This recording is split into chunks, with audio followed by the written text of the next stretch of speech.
Greetings, brothers and sisters. So this is one of the more profound type videos. I'm going to call this one. This one. That's what I call things. Like if I save a bunch of things, bunch of folders, and some of them are backups. The current one, I'll put this one on. And so that's why I'm doing it with this video. So I made a voiceover like late at night, 2 or 3 nights ago. I think 2 nights ago. And my dogs are going nuts a little bit. And I wasn't able to upload it for various reasons, which I'll cover in just a bit here. But suffices to say that I think it's a cleaner voiceover, one that's coming from a higher level, more channel type of, voiceover than some of the other ones. Some of the videos it's more comedy oriented. Some of them are more information oriented or, how-to oriented. Some of them are just more mundane, just covering the headlines and things like this, more routine. I mean, they all have their different, all these videos have a different sort of essence to them. But this one I get to some of the deeper aspects of the causes, the root causes and root solutions to the problems that we all face in our current system. And I thought I would do a little introduction to it because there's something, when I was done with all the rest of it, I'm starting to in the editing process, I realized there's one more thing that has to be said, and I'm going to put it at the beginning of the video. And that is, because of the information age and the internet and how free information is and how much varying narratives there are, used to have just very limited mainstream media narratives, and people who were so-called truthers were a fraction of 1% of the population, and very few people knew about any of these narratives. And with the internet and YouTube and social media, all those things were opened up.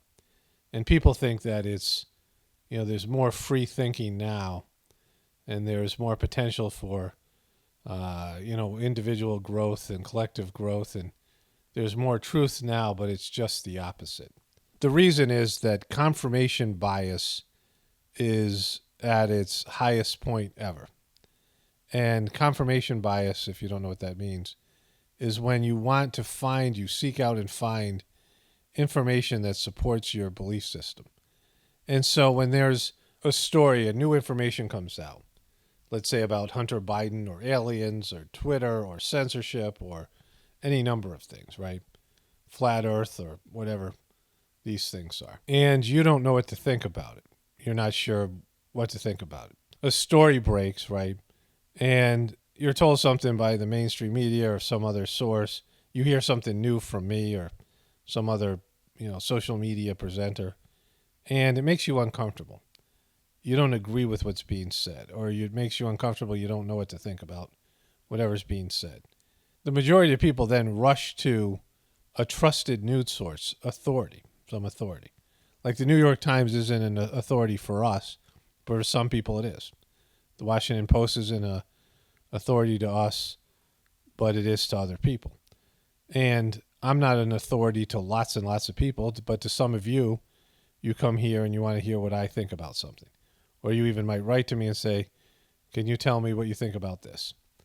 Because to you, I'm an authority. I'm somebody you trust, and you're looking for somebody who is, has a similar belief system to you or some entity, and you want them to assuage the uncomfortable feeling that you have because it questions something in your belief system.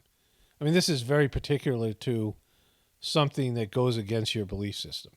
So you hear something about Hunter Biden, but you are a Trump hater and you want to vote for Joe Biden, and you've been so upset at Trump and you're so upset at the right-wing people that you are, the people that support Trump, you can't imagine there'd be somebody just as bad and would have similar problems, because Trump and Biden are very similar in their problems. And this is something Trumpers or Trump haters can't accept, that Biden and Trump are almost twins in their, how they conduct themselves. The same issues that one has, the other one has. They both have the same problems, the same character flaws, and all these things. I got a comment from somebody the other day. Let me see if I can find it here. And the person, that's not it. And I don't think I have it. Maybe it's right here. It says here, yeah, I have it. Biden, and the person misspelled his name, I think intentionally, is a criminal. Trump is not. You're fence straddling, talking to me, that I'm fence straddling. And this person, with their confirmation bias, has many assumptions, wrong assumptions. Number one, I'm not on the fence because up until Kennedy, and now I'm, and that's kind of over with. I wasn't going to vote, right? I was never going to vote again. This person's belief system is that you have to vote. You have to vote for one or the other. So stop fence straddling. Choose Trump because he's not a criminal and Biden is. And they're both criminals. They both looted the American system. Trump's gone bankrupt twice. Think about all the hardworking people that got screwed out of money because Trump, ran his companies into the ground twice, declared bankruptcy, and didn't have to pay his vendors and other people. And he's a scumbag. But this person has all these assumptions and things because of his confirmation bias, right? And so the majority of people, and it's the majority of them, when they hear something new, they hear something that makes them feel uncomfortable, they run immediately to some news source that's going to debunk what they just heard. And so they run to Snopes or mainstream media or somebody in the truth community, somebody that they know that agrees with their belief system, so that their confirmation bias will be massaged in a way that they can keep their belief system intact. And that is very dangerous. So you have lots more, people have a variety of belief systems now. It's expanded because of the internet, but those belief systems are very rigid. And there's not a lot of wiggle room to change. And if aliens show up, if spaceships are in the sky, there are going to be all these different ways that people are going to interpret the event. Some people say it's demons from, whatever. Christian people say it's demons. Other people say it's some sort of a blue beam hoax and it's the government doing these things to us. Some people will say they're good aliens. People who want to believe in extraterrestrials will say, we've been right all along. And they'll think they're good aliens. Other people say, they're here to kill us. Let's go to war. And there'll be people like that. And so when a new event happens, people are so rigid in their confirmation bias and their belief system, they're going to act in very predictable ways. And the division is so pervasive in our system. And this has got the controllers are just giddy over this because what they always want to do is divide people. They want you to be divided, divide and conquer. But instead of just Democrats and Republicans or black versus white or women versus men or straight versus gay or whatever it is, those are superficial demographics. And, those are based in attributes to your physical person and your race, your ethnicity, your sex, your sexual orientation, whatever it is, right? Those are things that are about you that put you in groups and subsets and things like this. But what they have now is that the realities of people, your internal reality, is at war with these other people. And anybody who's been through a bad divorce or a bad, sort of breakup with a friend or a family member or a spouse, obviously the worst, and your belief systems, your internal world, the way that you perceive reality is so different from that other person that there's no way that you can ever come together and have a conversation. And we all know that's the case, right? There's so many people you can't talk to, sheeple, people who believe things that are different from you. And every one of those groups thinks that they got it right. They think they see the world the way it should be. Their reality is the real one. We're all living in alternative realities. Like they talk about, choice points where one reality breaks away from another and there's two different worlds that exist. But we have that right here where you can see a news event or a movie or any number of things. Barbie's a good example, where a couple goes in to see Barbie and they come out and they're divorced or they've broken up and all these things because a woman perceives it in one way and she gets her man hate on and men are like, this is goofy, I don't even want to be here, and has a different interpretation of the movie. And that is enough. The difference in their reality is enough to separate them and actually make them almost enemies, in many cases enemies, right? And the longer this goes on, this information age goes on, the more division there is, right? There's how many new genders and how many new, there's all these ways that people are more and more divided, more and more separate in their view of reality. Like it just keeps on growing and growing and growing.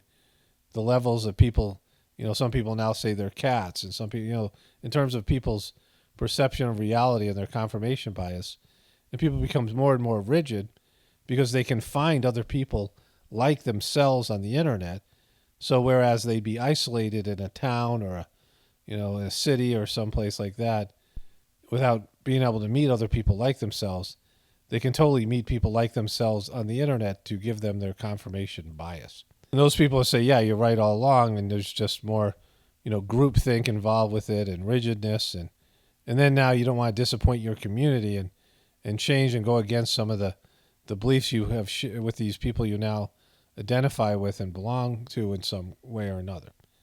And so it's gotten really bad. You understand what I'm saying here? The people controlling the system, they've never had it so good because there's always a chance that people of different religious beliefs or different, ethnicities or whatever these, superficial ways that they've divided people in the past will come together over a shared cause. And they'll work together, on a local level because they have to. They'll come together and they'll put away their differences and their confirmation bias, and they'll both learn to grow and adapt and accept each other. But when your internal world is so much different than these other people, you have no choice to be at war with them because what they believe is so contrary to what you believe that it's like those two different beliefs can't coexist. And so that's how good they got it now because the division is pervasive and it creates, conflict with not just one group but multiple groups. And it gives like an us against them type of attitude and mantra. And it just keeps on growing and getting worse. One more example of this is something that happened recently here. That there were a number of people who were Kennedy supporters or became Kennedy supporters because of my positive coverage of Kennedy. And that he was more of a truther type person. And, I believe in the left-right paradigm, and I am not believing the system can be fixed, which I've talked about so much. And so I never thought I was going to vote again, but I liked the way Kennedy was conducting himself. And so I verbalized my support for him and introduced people to him who didn't really know much about him. And then people who, now are given some level of hope because maybe they were in the same situation. They weren't going to vote for anybody, but they saw somebody they resonated with and it became a positive situation for them. But then his take on Israel and Palestinian conflict was so twisted.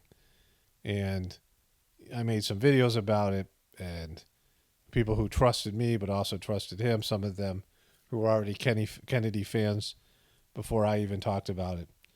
And now they were in a situation where they had to choose, like who do they believe, right? Who do they, how do they reconcile this situation? Like, do they agree with me or do they, what's their perception? How do they handle this dilemma that goes against their confirmation bias in two different ways? We see this a lot when truthers or people in the truth have some sort of conflict. But the bottom line here is the division has gotten so bad, there's not really much of an opportunity or chance for that to be reconciled.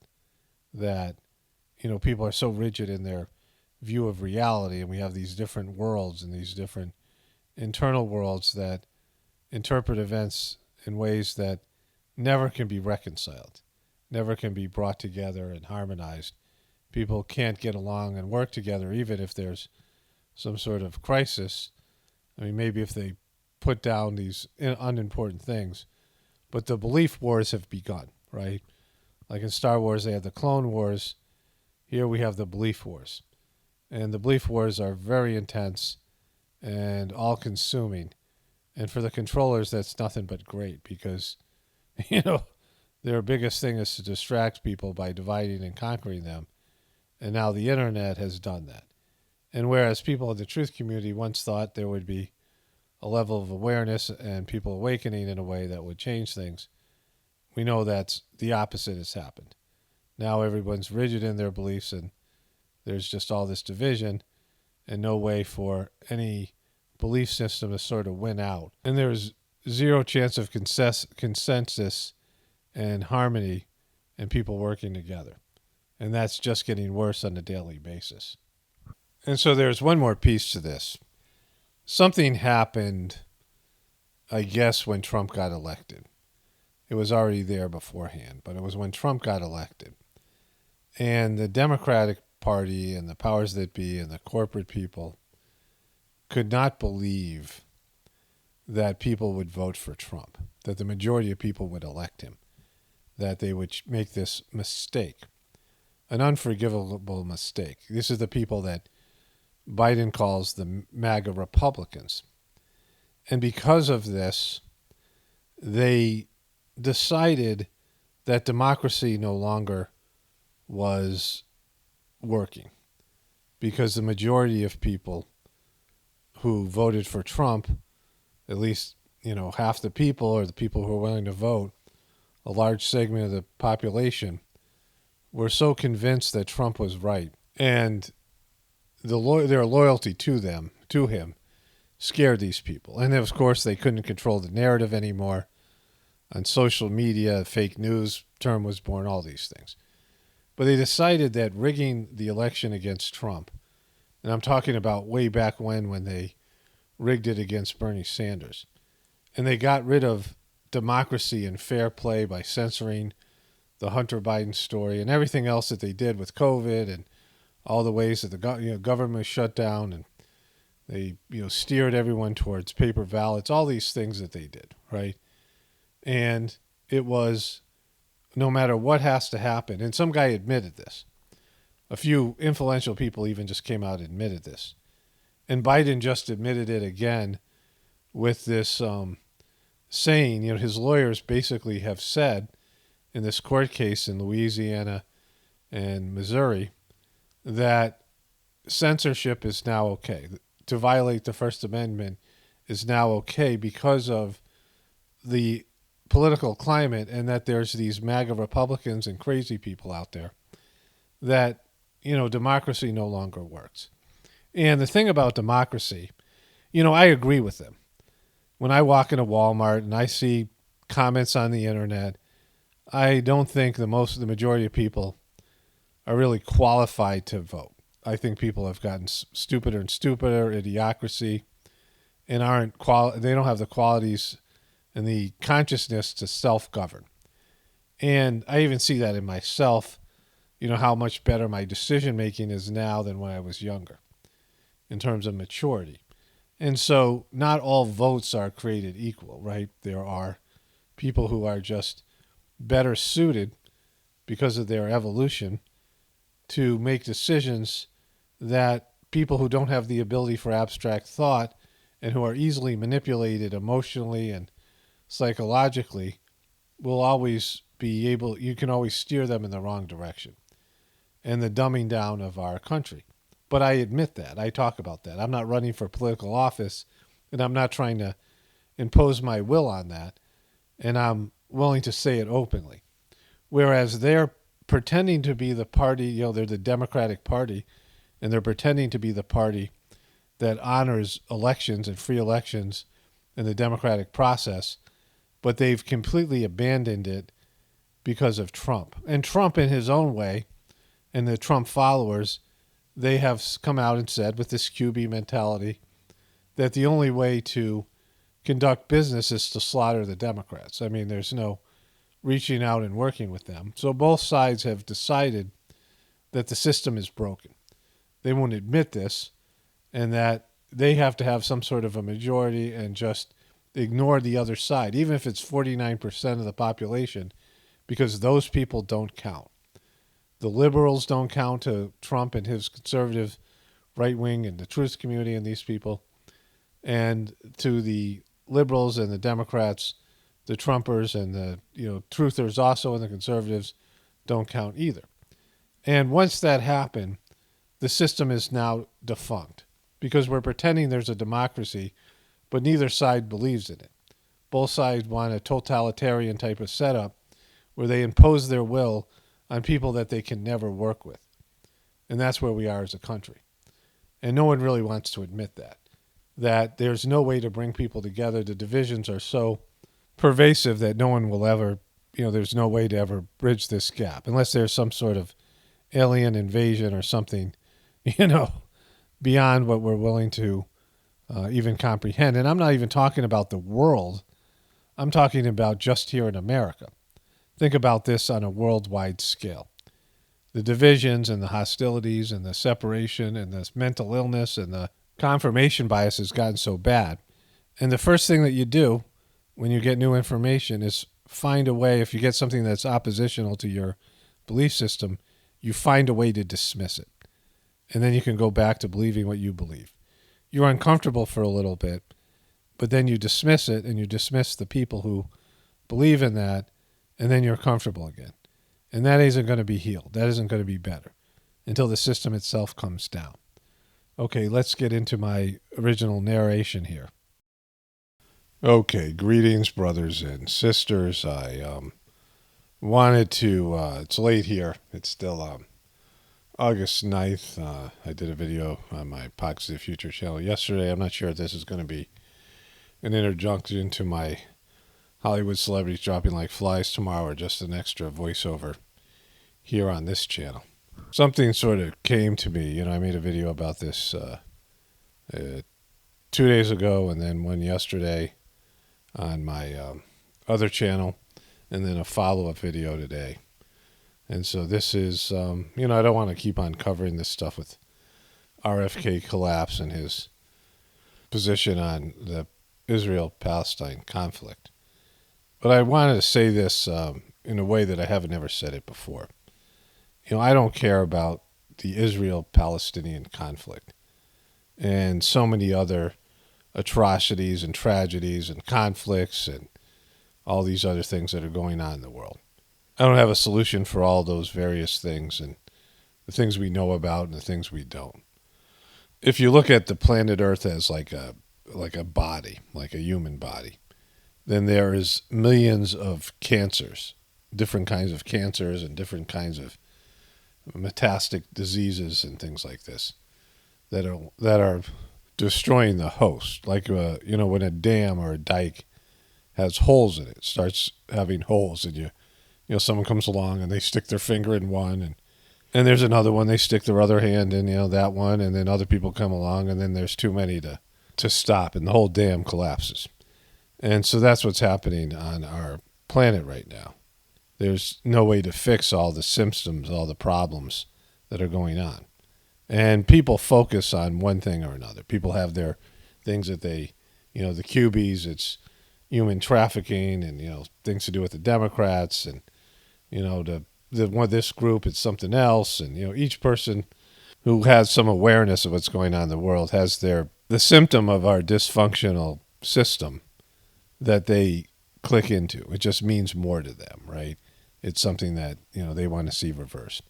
But there's so many wars and there's so many, it could be the economy and there's just, all the things, stuff to do with the environment, the way animals are, the environment's getting treated, animals going extinct, save the whales, save the manatee, save the children, save the, it goes on forever. It's an infinite amount of distress out there and trauma and crisis. And, when I worked as a counselor, with treatment centers with teenage sex offenders and in outpatient clinics, I saw that there's just individuals breaking down all over the place. Like it's just a plague of sexual abuse and physical abuse and broken marriages and poverty and drug abuse and, alcohol addiction and all these things. And it's not that you can't fix all of it. You can't fix any of it. You can't even fix a little piece of it, right? And it's all symptoms of a dysfunctional system, an evil system, a system of greed and selfishness and violence and hatred and anger and fear and all the negative jealousy, all the negative qualities that's pervasive in the human culture right now. It encourages these types of feelings and these types of attitudes and competition and hostility and ultimately just out and out evil, right? And you're never going to fix that because that's how this system works. This is what this system does. This is what a debt based economic system does.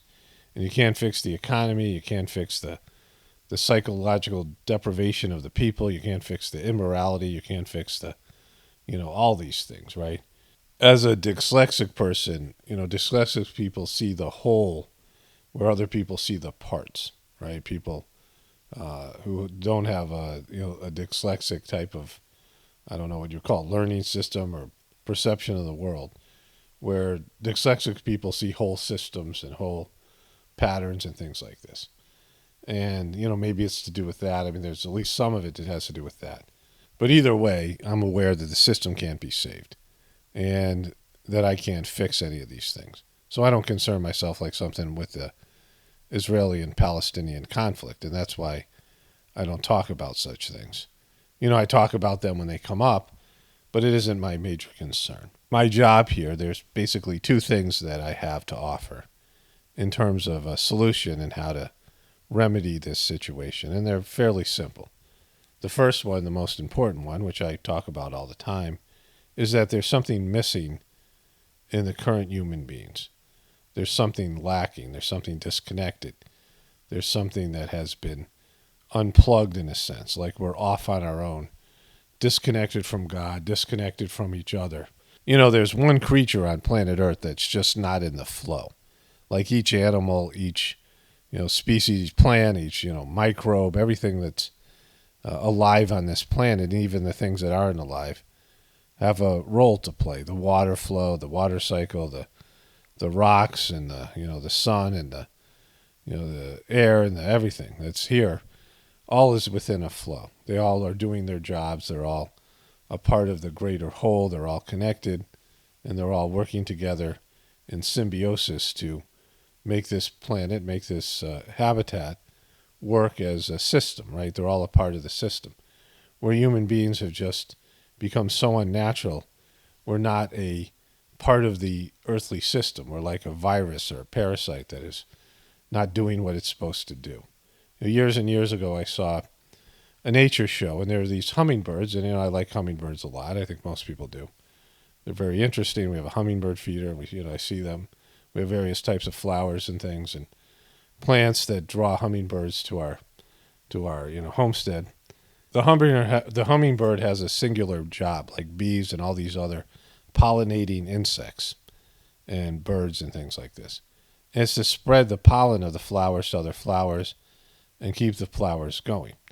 And for doing this job, they get high energy nectar from these flowers, and the hummingbirds like these long flowers like trumpet vine or something like that, elongated flowers where they can stick their long beaks into the flower and draw out a lot of the nectar. Hummingbirds need a lot of energy. It's very easy for them to freeze to death, so they have to keep themselves going at a high pace, and they need a high-paced, high-energy food source. But these hummingbirds there in South America or somewhere in the tropical area had learned that they could drill a hole in the side of the flower and suck out the nectar directly. The only problem with that is the food source that is renewing itself is, the flower is going to die then, and it won't reproduce, it won't produce seeds, and the hummingbirds are failing at their job. And they're literally putting themselves out of business because their food sources will disappear because they're cheating the system. And you see animals do that from time to time. But nobody does it better and more passionately and more frequently than human beings. And that's what's happened here with our system. We're out of whack, we're out of the flow, we're out of our role and our mandate from the divine system, the divine creator. We're not doing what we're supposed to be doing. We're not doing what our soul wants us to do. And that is reflective in this dysfunctional system that's a cancer on this planet, and human beings are a plague, with this system, and we're destroying our host because of our being, out of the flow. And I know how to fix that because I've been doing this Sajmark practice with this pranahuti, this divine transmission that helps people reconnect, in the cleaning process, cleaning one's etheric heart of their samskaras, their spiritual grossness or baggage, helps people to reconnect to God. It's like plugging back into the system again and being back in the flow. And so to fix what we've done here, this old system, this dysfunctional abomination system, has to destroy itself. It has to collapse. And we individually and collectively have to correct this shortcoming of ours, our failing, and plug ourselves back into the divine system, connect to God internally, and be back, in with everything else, right? Be back in the divine flow of things, the natural flow of things. And so that can be done now. We can start doing that now. The other thing is that this system is collapsing, and I don't know when it's going to collapse, but I do know that there's no backup plan. There's no, contingencies for the collapse of this system. And we're all so unnatural, and we don't know how to live like human beings. We're disconnected from our primary labor. I've talked about this before, 3-4 generations ago, 2 generations ago, whatever it is. Our ancestors were lured off the farm, and they gave up their homesteading skills, their tribal skills, whatever it was, their natural living skills. And they gave this up for specialized work where they were given a wage, where they were given money. And the money was great because they could do all their other things and buy the things that they needed, but they lost their skills. And there was this promise made, well, you're not going to need those again because this system will never collapse. But of course it was going to collapse because even the good systems collapse, and this is not a good one. And so we're all waiting for that inevitability of the system collapsing, the system we're 100% dependent on, when we don't have the skills and the backup plan to do anything else. So that, that message, to get that out there, that you can start reinvesting yourself in learning these skills and building community and building what's called the pocket of the future, centered around internalized connection to the divine. And that's what I offer here. That's what pocket of the future means. And that's my one concern, my one mandate. I do the Gratefullness meditation now because, one of the tragedies of my life is the Heartfulness organization became a dysfunctional parasite that destroyed the best thing that ever happened to me. And so, I've suffered through that. And, I've pivoted and created something here with, 100 or so people who are doing the meditation. We don't really know each other. We're not in contact other than my videos. And, but I've put together the services on my Gratefullness meditation channel to keep this thing going, the transmission and the cleaning. And, I talk about things here. And, I don't know what's best. Like, I don't know what you need to do. I don't know what your path is. Some of you, maybe you have to focus on trying to solve some of these individual cancers or these individual plagues that are going on in this planet. That's your passion. Other people are just going to stick their head in the sand and pretend none of it exists. Everyone's got their, they have to make their own decision. And, maybe there's a case to be made that humanity should be wiped out altogether and they should start over with something else. And that we're just a failed experiment. I don't know. It's not up to me, and I don't care about it. I just do my little role every day. I put the information out, put as much of the energy that flows through me into the videos and what I do here. And, whatever you guys do with it, you guys do with it. That's not my problem, right? And, and I'm content with that. That makes me feel relaxed. I'm providing a service here. I'm doing what I believe God and my soul want me to do.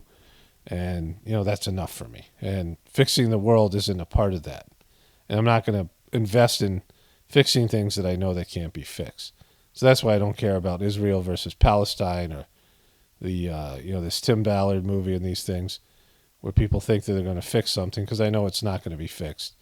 And it shouldn't be fixed. But in this thing is the RFK thing that happened, right? My experience and your experience with him. And as far as I was concerned, I was never going to vote again because it's pointless. The candidates are all corrupted. The parties are corrupted. They're all manipulated and handled. But more importantly is that the mainstream media and the politicians and entertainment people and sports figures, and many of them go beyond this in their personal internal worlds, right? There's lots of people, when they go to their daily jobs and they talk with their families, they live in this very narrow bandwidth of possibilities and, the official story that exists. And it's a very narrow bandwidth of things you can talk about. The majority of things you can't. The system is, a lot of it is, oh, you can't talk about that. Oh, that's crazy. Oh, you must be a crazy conspiracy theorist. A lot of the system is that, right? The very rigid bandwidth. But a lot of the people who are even the controllers, the enforcers, the gatekeepers, actually don't believe in that themselves. They know it's all BS.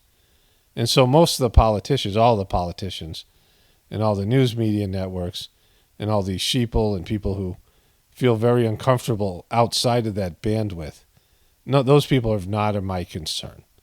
People who talk in bumper stickers, people who don't have the ability for abstract thought, people who just buy into obviously what's obvious to most of the rest of us, an illusionary, made-up narrative that couldn't exist in reality, but it exists for them, and they hold this thing together. The idea that our worthless debt-based money has value, the disconnection from God, and all the rest of it, right? And the countless amount of deceptions and betrayals and conspiracies and all the things that the powers that be do to all of us, the human experimentation and the out and out lying, the wars and the enslavement of their brothers and sisters and the treatment of the environment and the animal life and all of it, right?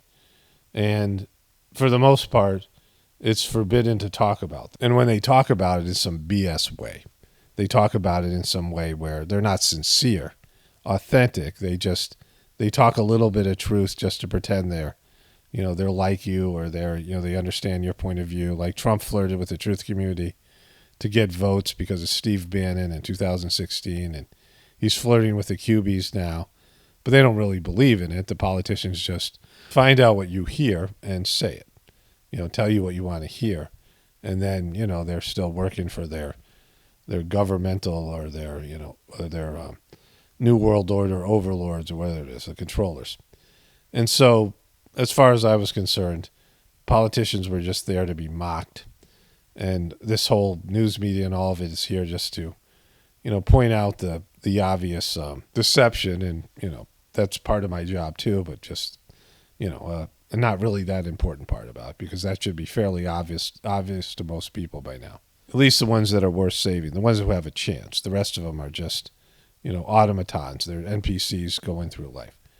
But then very recently, there was a new candidate, Robert F. Kennedy, Bobby Kennedy, who spoke way outside of the bandwidth. And he didn't necessarily agree with the way that we see things in the truth community. There's nuances to it. But he talked in a very reasonable way. And there's a certain level of consciousness and a certain level of curiosity and just a desire for things to be real, a desire for things to be true and honest, a desire to have something that's, not just some illusionary part of a deception where people just lie to themselves for comforts, wealth, and fame. And so he wasn't like that. He was a politician we haven't seen the likes of. And he wasn't going through the mainstream media channels. He was going after critical thinkers, which is something other politicians and news media people don't do. They want people who just, are scared, who come to them fearful and angry and want their news media or politician parents to tell them everything's going to be okay and to identify the problem and say that we got a solution. You guys just go back to sleep and pick your belly buttons and eat your bonbons or whatever it is, right? And so he was going after people who, in terms of, he was reaching out to the truth community and people who had critical thinking skills and didn't accept the official story. And for me personally, I hadn't seen a candidate like this. But we had a very different view on this because I know, what I know and what I live my life as is the system is something that can't be saved or fixed.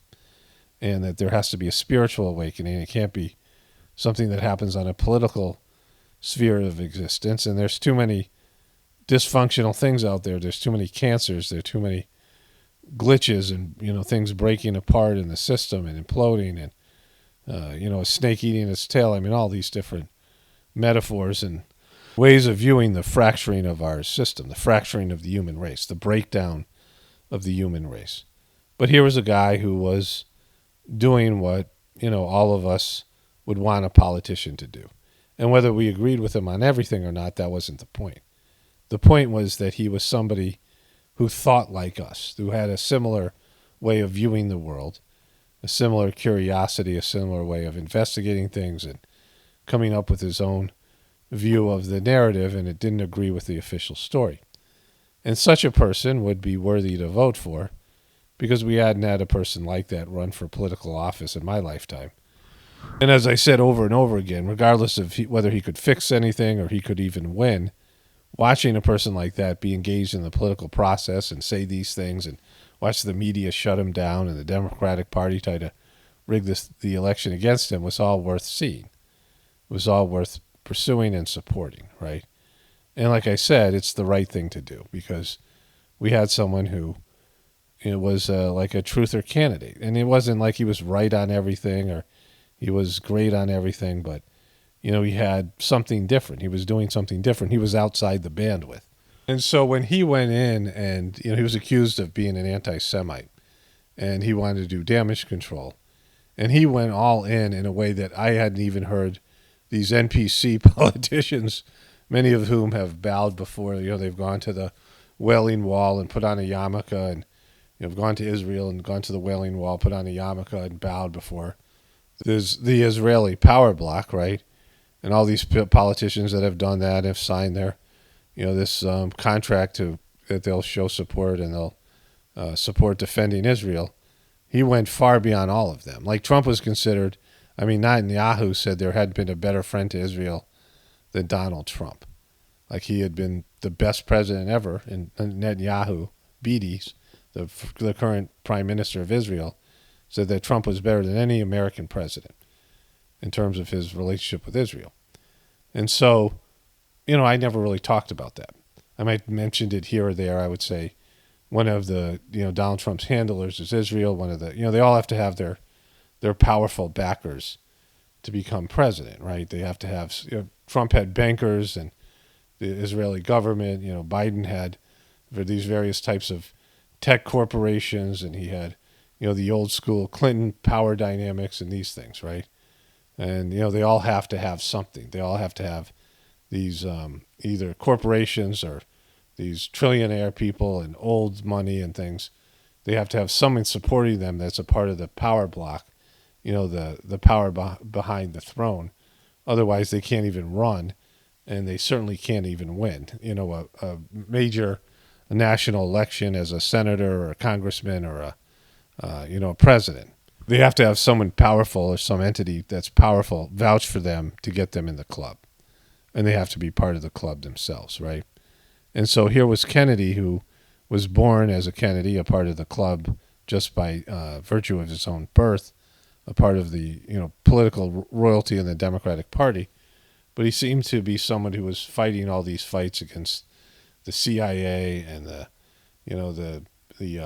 big pharma and some of these other major players and evil doers in the world. But then he went in and was interviewed by this rabbi, and he just slathered all over him, and he went all in like I hadn't seen anybody go all in his support for Israel and his condemnation for the Palestinian people and the Palestinian government and the history behind this conflict. And I'm no expert on the conflict, and I don't care about it because I can't solve it. And I don't want to give the land back to the Palestinians. Like that would, then if I was to say that, then I would want to sell my house or give my house or whatever, give my, property and have Ellis give our property back to the Native Americans, right? All this stuff where there's compensation and there's reparations, it can't be done because there's no way of getting the people to pay.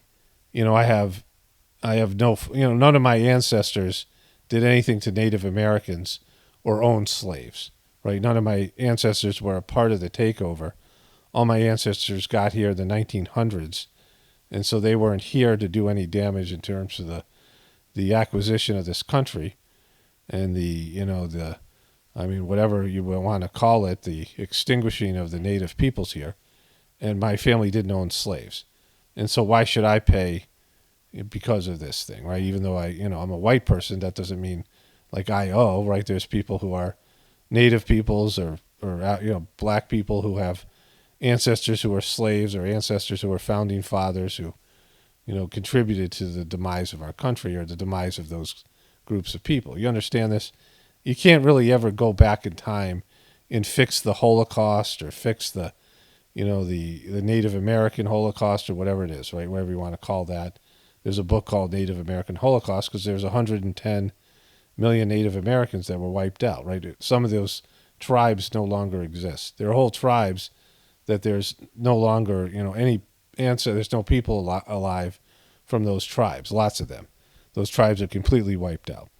And you could go across the globe and find atrocities like this where populations were absorbed, wars were won, people were enslaved, people were, mistreated. Everybody has that in our ancestry. At some time in your ancestry, there's people who were slaves, and there's a case to be made that we're all slaves now, right?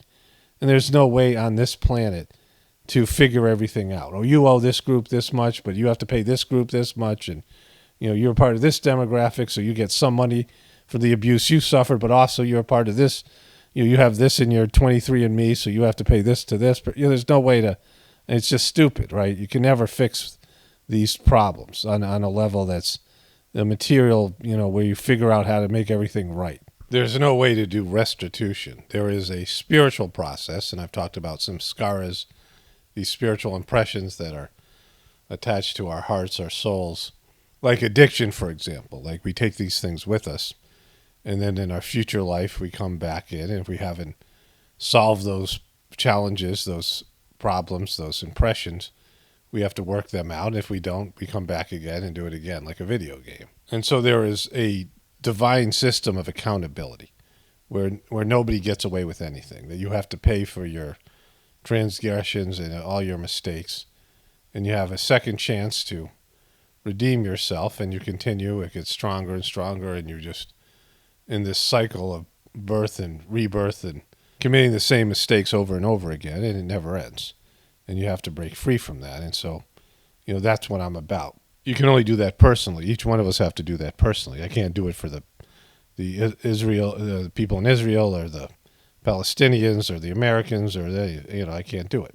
You can't do it. You can't do it for your spouse and your family. We each have to slay our own dragons, right? We can support people. You can do your best to support them, build them up, give them what they need to, battle through these things. But each person has their own challenges and their own obstacles that they have to remove. So the main reason why I made videos about this thing with Bobby Kennedy has nothing to do with Israel and Palestine. There was a woman, a Jewish woman, who said she's been listening to me for 8 years and said she was highly offended by my perception of what was going on, and that I always take the opposite side of the Jewish people, which is, not the case because I don't even talk about these issues, right? They're not my concern. The reason I talked about it at all was that we had this one guy who was going outside the bandwidth, and he seemed like someone you could trust. And that was why I said I would support him, because he's somebody that, based on his interviews that he did, he was interviewing for the job as president, and he went and he did the cycle, and he was doing a great job, and he was a reasonable person who could, could be trusted to make reasonable decisions. Like he was displaying his inner workings. He was very open about his life and his problems and his drug addiction and his own transgressions and his family and where he learned to do the things he does and his successes as litigating things as an environmental lawyer and for the environment, these things. And he seemed like someone you would say, all right, I'd give this guy the job. I'd give this guy the job as president.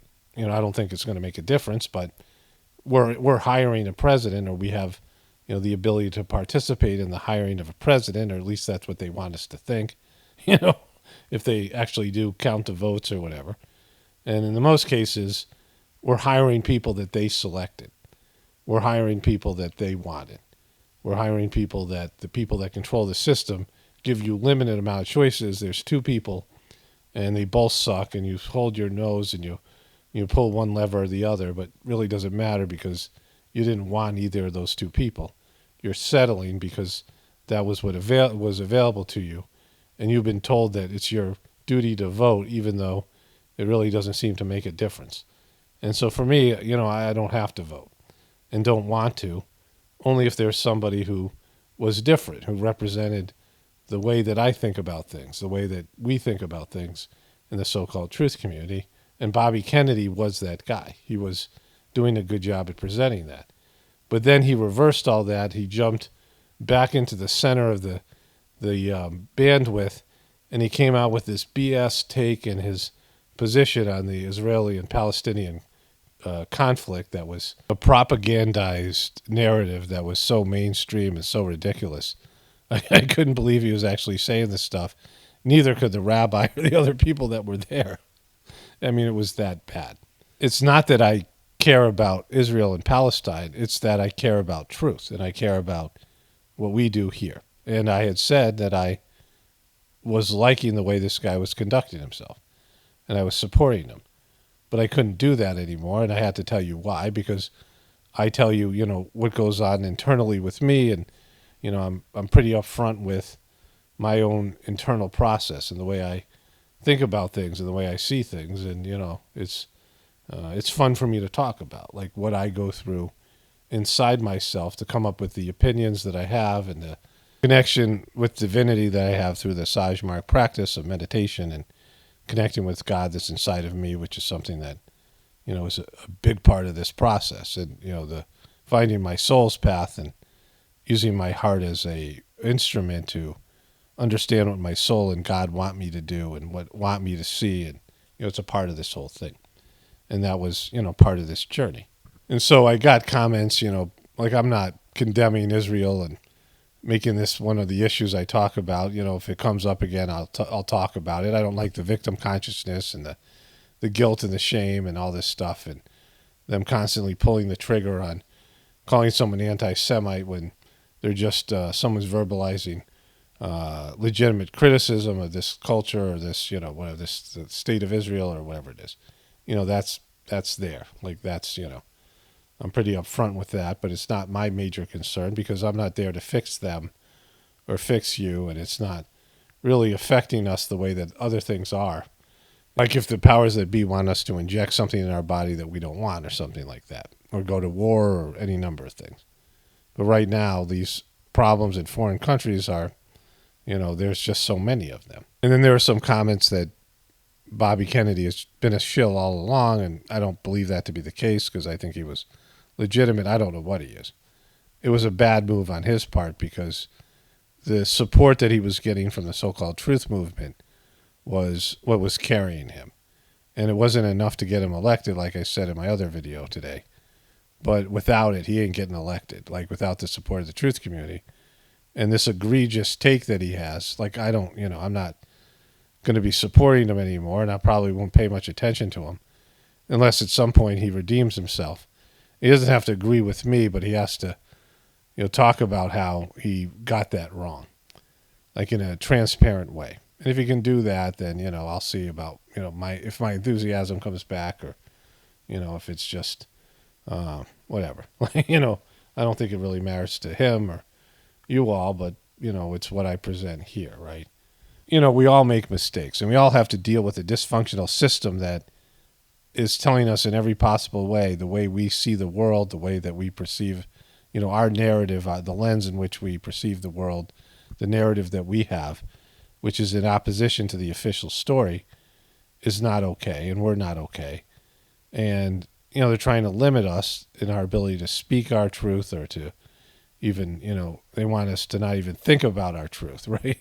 They want to get into our internal worlds and rearrange them and, call us crazy and medicate us and do whatever they can do so that we don't, have these thoughts and feelings, and we don't have our own opinions and perception, and we don't have critical thinking skills. Their ultimate goal is to get weak-minded sheeple that are indoctrinated into the system, and they never question the system, they never question authority, and they're just like cogs in the wheel. I mean, that's, appears to be their ultimate objective, at least one part of it. But in any case, the truth is the truth, and what we see as, a blatant, a miscarriage of, I don't want to say justice, but of, the truth that Kennedy perpetrated on us all after courting us in the truth community, and then to drop that this egregious bombshell on us was something that had to be called out for all the reasons that I've just said. Anyways, I just want to clear that up. Okay. So I did that narration 2 nights ago, and it was meant to go up yesterday. Today is Friday, whatever, July. Let's get my phone here. July, August 11th. I'm behind a month. And I had another video that got demonetized, and I think it's for Hunter Biden video. Hunter Biden smoking crack when he was getting chewed out by his brother's widow, who he was banging, who wanted him to go to rehab. And it was a funny video. Someone sent it to me on Instagram. And it seemed to demonetize my video. I'm uploading it again today on my other channel. And so, if that's the case, and I have another video on that channel that has a long segment about Hunter and Joe Biden, and that's demonetized. And that channel is, it's got a higher approval or whatever. YouTube thinks more of that channel than they think of this channel. And so I'm pretty sure now, depending on what happens with this video and with my third upload, actually fourth because it had a copyright issue. And so we'll see what happens. I'll probably mention it later on as it passes through the checks and see if it gets monetized. That means they're demonetizing things with Hunter Biden in it, which is a real bummer, and that's another form of censorship. But anyways, I was supposed to put that video up yesterday, and I was going to do the voiceover you just heard yesterday, and so everything's backed up. And I still have a Journey series video I want to upload, and I want to make public. It's now there for members only. So it's just, my problem when I have too much content available. But there's a video that came up in my YouTube feed, Date Night Part 2, and it's RFK Jr. with his wife. And it's just something about it. He's in good physical shape because he's older than me. Okay. You got this. Nice. It's a little bit easier when people aren't around. Okay, you got it, honey. So he's doing the You're rings almost there, baby. You got it. You're almost there, baby. You got it. You got it. You're almost there. You got it. You got it. You're almost there. Dismount. Oh. Is the playground for adults here? It's a Santa Monica Pier area, which I read is very greasy over there. And you just breathe. Yeah. Beautiful. You asked it. I did it. Her voice is very off-putting. There's a video where he takes off his shirt and does push-ups, and I understand the merits behind it, where he is. Let me switch over to my voiceover thing here. Your platform. It's not vilifying the other. It's about bringing people together. Yeah, and I mean, So, this video was up on my toolbar. It was Xing out of things. And a little bit of it started to play when I clicked on it. And I X'd out of it, but I realized he's going to say something here about conspiracy theorists. Let me finish up here, and then I'll move over to the voiceover section. And he says this here. I'll say something about being anti-vax. As you know, I've never been anti-vax. I began every speech during that period by saying, all my kids are vaccinated. I'm fully vaccinated. I was getting a flu shot every year. I mean, I was the least anti-vax person. I just wanted good science, and I wanted to get the mercury out of the vaccine and the aluminum. And as I pointed out then, I've been trying to get mercury out of fish for 35 years, and nobody called me anti-fish. They were calling me anti-vax because it's a way of... That was a great laugh. Of marginalizing me and making me look like a crazy person.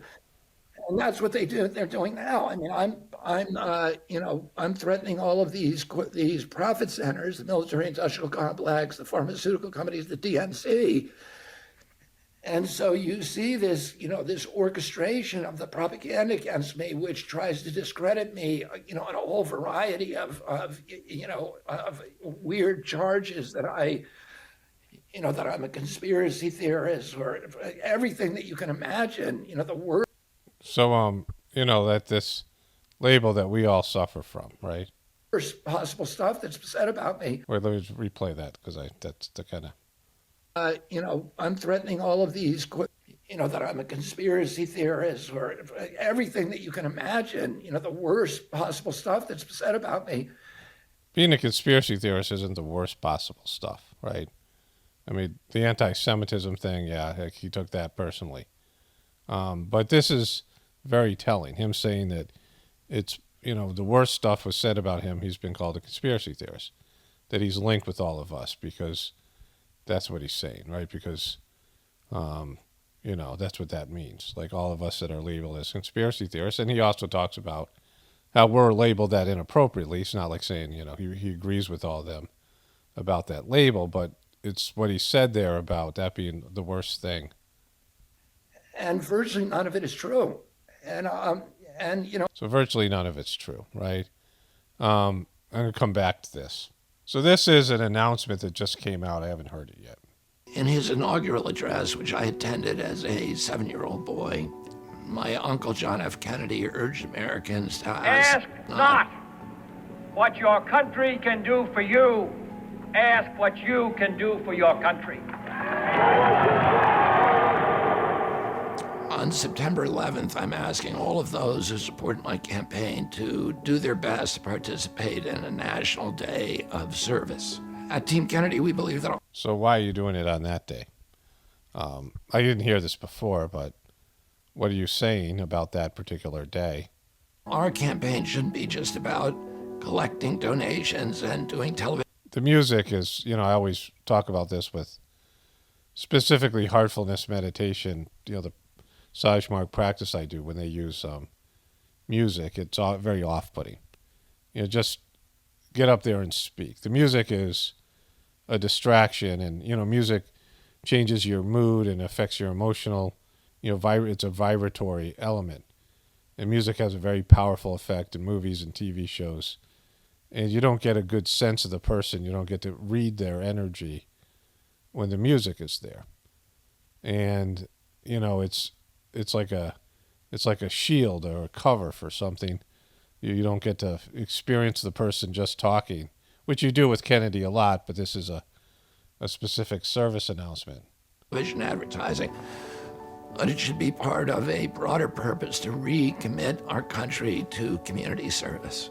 So if you're a supporter of my campaign, I'm asking you to think of some way that you can do something to support your community on 9/11. It could be fixing a school or helping a neighbor or doing an environmental cleanup or beach cleanup or supporting some organization that helps out in your community. It could be distributing sandwiches or soup to needy people or reading to a child. And if you can't think of anything else, at least do some good deed or some kindness for a stranger. We all need to think of ways that... I'm not opposed to this, but I don't like the idea of ask not what your country can do for you, ask what you can do for your country, which I guess in some ways I get that, but, now the government's so corrupt. Like it's just, we're not talking about what we were, what they were talking about in Kennedy's era. I mean, America's fallen so much. Whatever. Like this is, but the day bothers me because, we have a different view of what happened on that day, right? In terms of, like he's using it as a Memorial Day, as some kind of day to be patriotic, and it's the opposite of that. And, the idea of the five dancing is these guys that were there on that day and, that big day and whatever, 2001, and, what happened with that. We can reorient ourselves and start using our talents. Because of his position on Israel, which I'll get to again. Repair the world and to heal the big divisions that are separating us. So once you decide how you're going to serve, or if you want to organize a project in your area, post about it on Kennedy24.com. your neighbors and other people in your area will see your posting on our website, and they can sign up directly on our website to help. I want to use the momentum of this campaign right now, not some distant future, but right now, to begin making a difference in our communities and to begin healing the divide. Okay, so I want to get back to him swinging on the rings in just a moment here. This is all going to be a part of the same basic point. I also just heard there's another video on his official YouTube channel. You know, they're putting out these stuff about the campaign, and this one was about his economic plan, and he talks very eloquently about the failures of, you know, the the Biden and the Trump administration's economic policies that favored the big banks and corporatocracies and, you know, all the stuff to do with the military-industrial complex and the rest of it, which he talks about and is right about. I mean, what he says is true, that it's a false economy and that the average American person is freaked out, and so many people are in poverty and are stressed out by the higher prices, and they can't cope with inflation. He doesn't use the word inflation, but it's basically what he's talking about. And that part's all true. But his solution is he wants to get rid of the links between government and all these powerful economic entities, corporations, military-industrial complex, which would be a positive thing if it wouldn't cause the economy to collapse, and it would, because the economy is hanging by a thread anyway.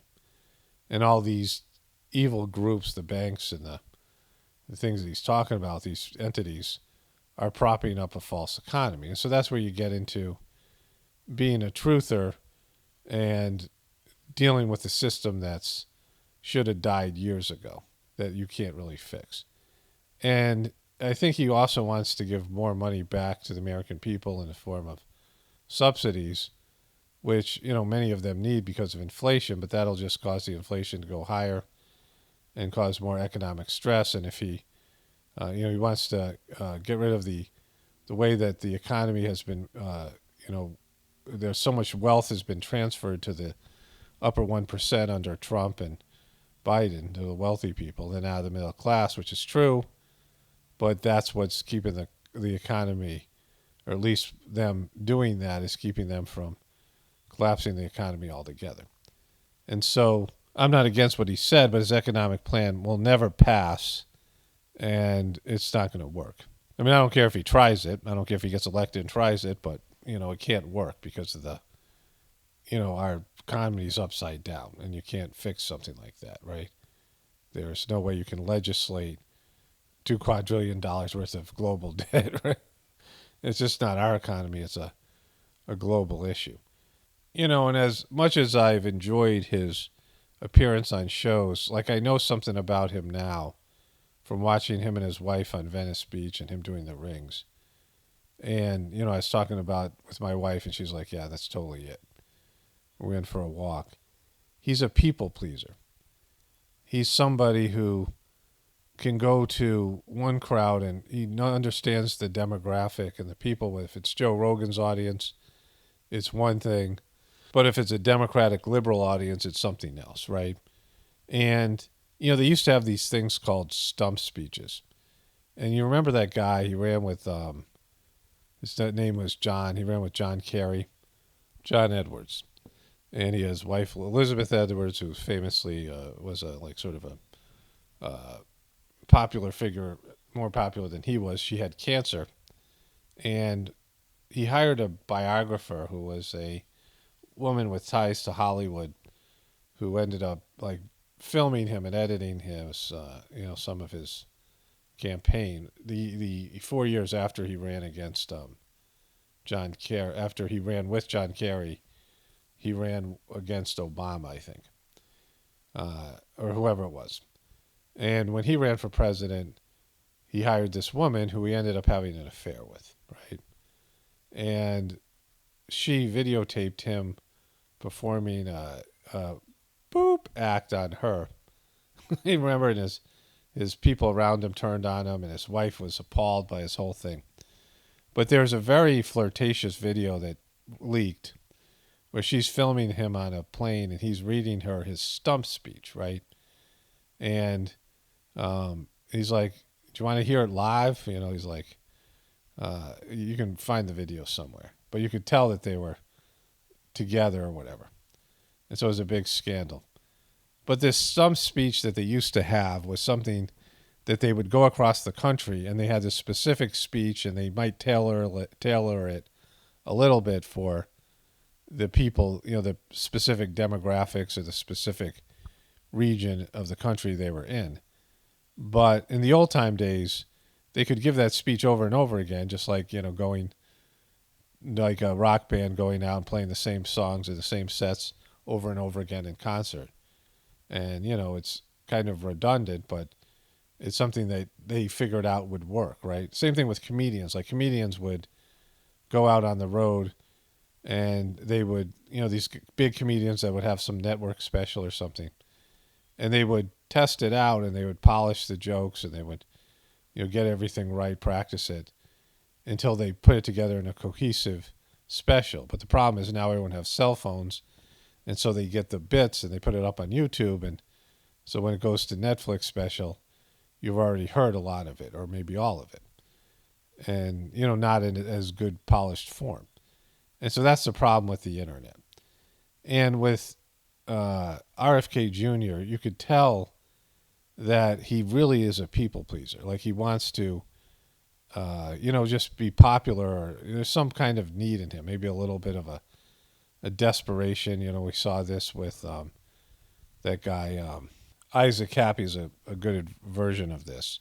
We see a lot of with desperate people in the truth community that, speak to their audience in a way because they just want to be liked. They want to be appreciated. And so that's not a great, a great quality to have. I mean, it's a good quality maybe if you're a politician to some extent, but not a great quality to have if you're a truthful person, because you're not saying the truth. You're wanting approval from people. And he's, of course, as a candidate, that's kind of his job to win people over and make them feel like he speaks for them. And he's done a good job at it. Like, I think he's done this well. But with the internet and just the conflicting elements and the polarization, because he's very popular among Republicans, and so he's going to have to trash things Republicans like to win back the Democrats.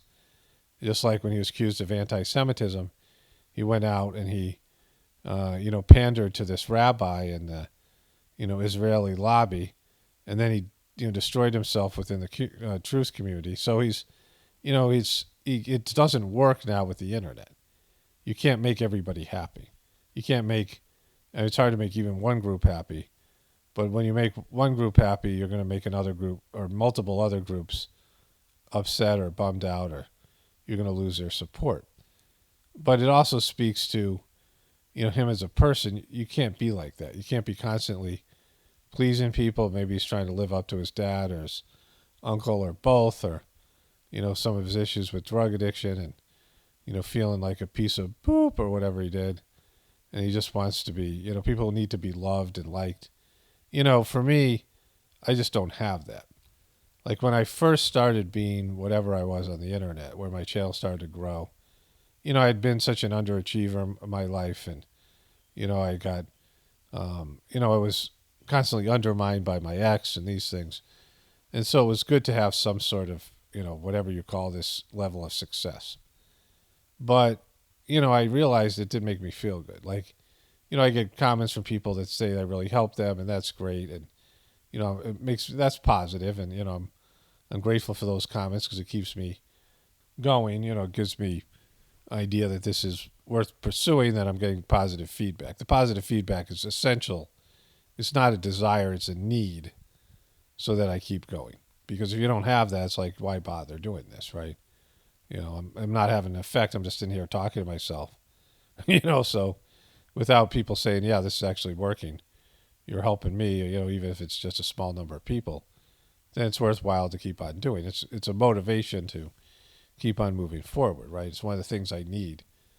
But if you're a truthful person, just like a good coach or a good teacher or a good parent, a lot of your work is in telling people what they want to hear. And I do that, and I lose viewers, and it hurts my channel, and I get a lot of, grief or, pushback from people. But it's essential, right? To be a truth teller, that's what you have to do. And, if you look at Kennedy as being a truther, which I kind of did up until this thing with Israel, but now I see him as something different, as somebody who's a people pleaser and someone who wants to be popular and gets fed by the popularity. Gets, there's some kind of hole inside of him, right? There's something missing. And going to these different groups, and he's very articulate, and he's very smart, and he's very good storyteller, and he's got a way of winning people over, but it's not truth, right? To tell truth, you're going to have to say things that people don't want to hear. That, the truth is not good right now, like about the kind of, the way everyone is, because we all suck. And so, we're not as good as we would be in a different system, and we're just getting worse. And the system itself is imploding, and it should, and all the things I talked about in the beginning of the video. And that kind of truth is, no one wants to really hear it. Like, most people don't want to hear it. I don't want to hear it, right? I mean, I say it all the time, and I don't, I wish it wasn't true. Like, and I don't say I wish it wasn't true, but I would prefer it isn't true, right? And, I wish the consequences, or I would like the consequence. I don't say wish, It would be my preference that the consequences didn't start hitting until after I was done, which is completely selfish. But, like, I know what it's going to be like, and I doubt that I would, at some level, if it gets really bad really quickly, us older folks just aren't going to make it, right? It's just we're too worn out and, whatever. It's just a huge leap. Even though my wife and I are much more prepared than most people, it's still a big jump from full dependence on this system that currently, takes care of us, even in a, why sabotaging our relationship with our, the divinity within us and our families and all these things. So it's a bad system, but we're dependent on it. I say this all the time, so I don't need to repeat it here. And so right now, Kennedy's living on borrowed time because he says different things to different people. Because people in the truth community thinks he's anti-boop, and he says all the time he's not. And he's in front of, official people and mainstream people. He says something different. And, we'll say things like, people who support Kennedy will say things like, well, he needs to say that to get elected, which is true. So, there's that. But then when he was in front of this guy, this rabbi, he went so far in on a completely dysfunctional narrative. I'm going to cover a little bit more of that in a moment. I'll show you something else here. But, that's the issue with him, that like he's saying all these things to different groups, and, which is his real opinion, and what is he actually able to do, like other than to saying things that people want to hear and giving them false hopium. And I think he's not realistic either. He's not, he's smoking the hopium as well. And his own hopium, and, the hopium of the system itself, and looking at just the glorious stuff and, stuff to do with his family and all these things. And so that's, that's my issue now. Like, I think that it's more about him trying to keep the audience happy and, be liked or loved or whatever, which is understandable, but not what's good or necessary right now in our time in history. Like, at some point, somebody's got to get up and tell the American people straight up, we're effed, right? And as soon as you do that, it collapses. So, like, it's at least, they can start hinting to, in a subtle way, that maybe you should start preparing and growing your own food and doing things in case this thing doesn't work out, right? Like, maybe come up with a plan B or C or D or whatever, or all of those things. And so that's, something he needs to do. But anyways, let's get to the last little bit here. And I got one more thing to say about this whole controversy with Palestine and Israel. So, RFK Jr. to host Roundtable on Censorship Online Thursday, August 17th at 8 p.m. So that's coming in 6 days from now.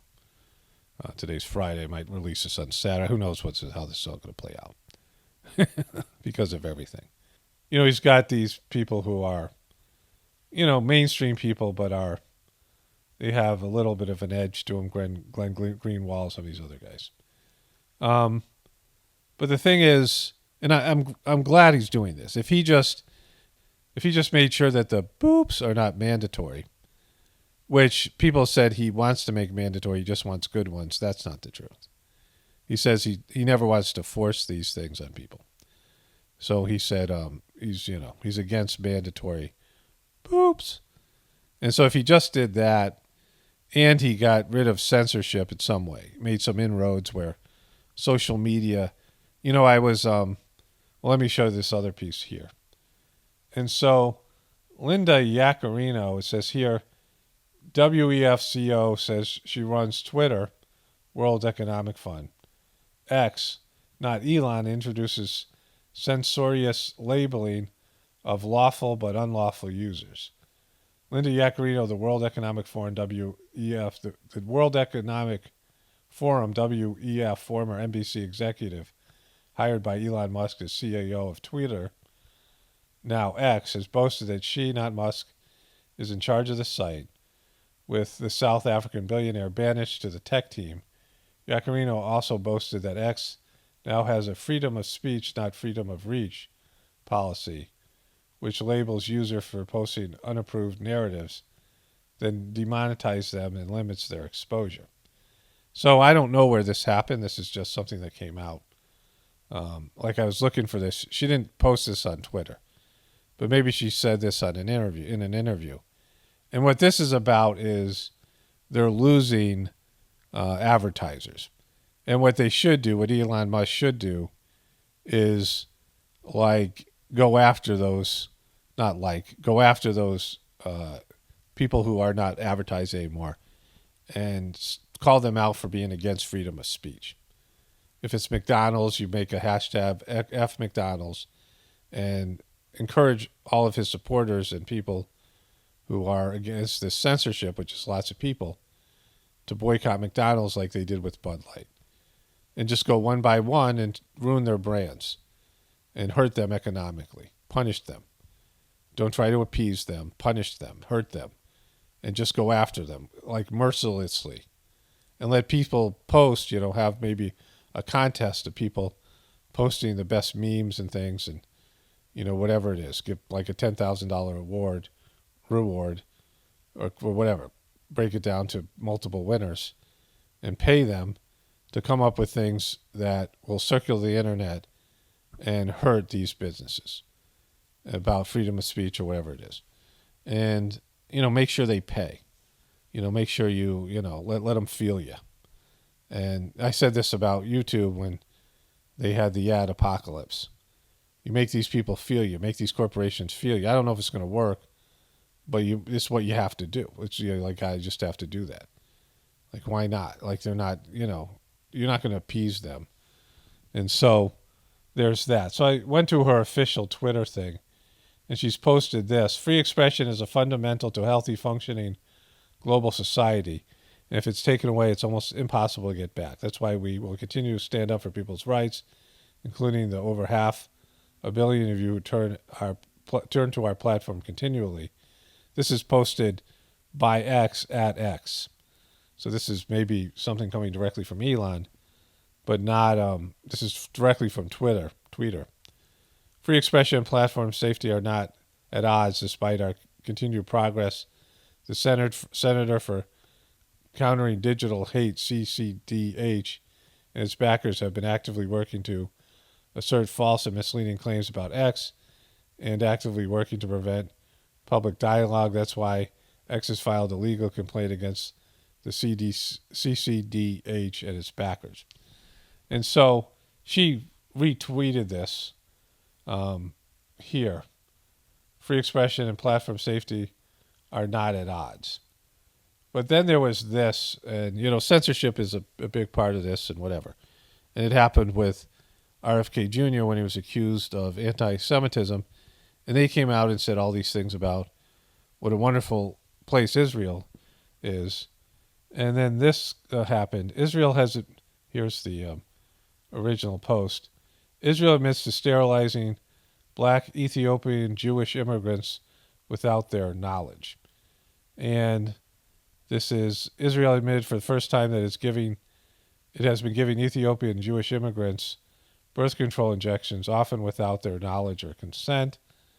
And there's multiple articles about this. Forbes, this is just Dear Salon, all these liberal and Daily Beast. I mean, it's there.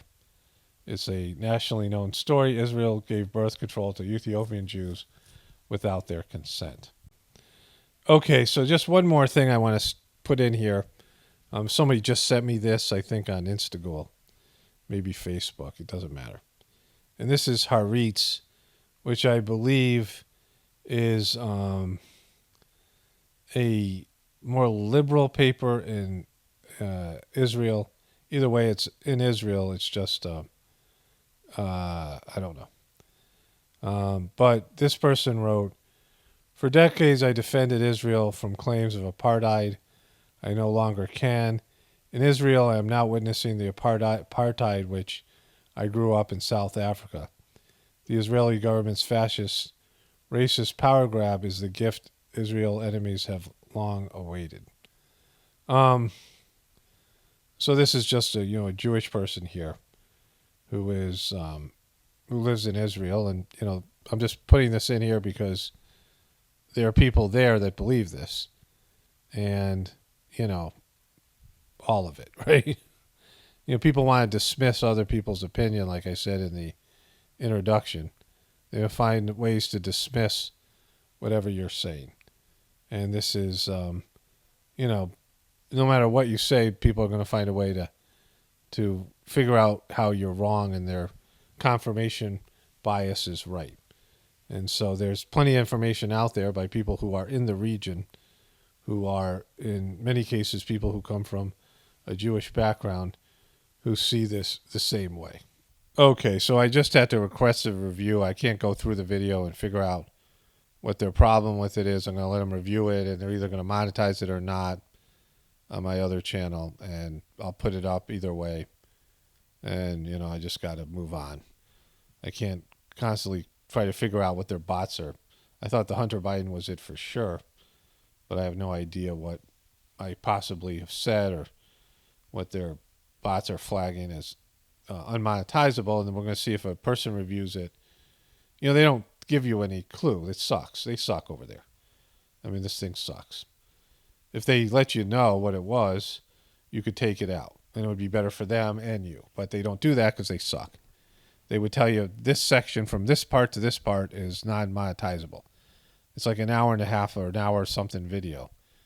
And I can take part of it out or reword something or change something and make it monetizable. If it's good for me and good for YouTube, they know what part it is because there's a certain issue that the bots are screening, and they could just send you a quick notification. This is what the problem we're having with this is.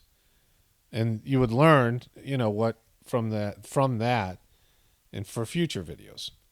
But they never do that. Even when they demonetize it after somebody watches it, they just say, this is why we demonetize, but don't give you a timestamp. And so they suck.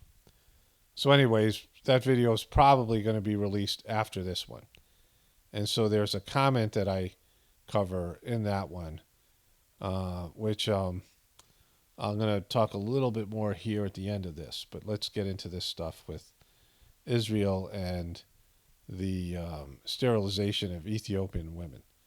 So as Kennedy was speaking to that rabbi, and that video got a lot of views on my channel, he was talking about what a beaming light of democracy and liberty and freedom of religion and freedom of expression and human rights Israel is.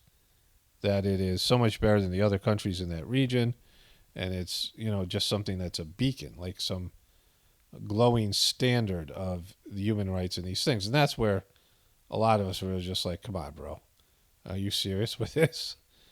Because there is abuse there, and abuse towards the Palestinians, but also these Ethiopian Jews. And there's videos, evidence, and all these things, governmental abuse by their fellow citizens, and oppression and things, and protests and all these other things. And they have real issues there. And like every country has issues, but they have specific ones to them. And the claim, the official story that they want to sell you, which Kennedy endorsed, is so far, so it was such a far reach from what actually is going on. It only causes more hostility and negativity towards the country and the people, because people around the world are being able to see beyond America's BS.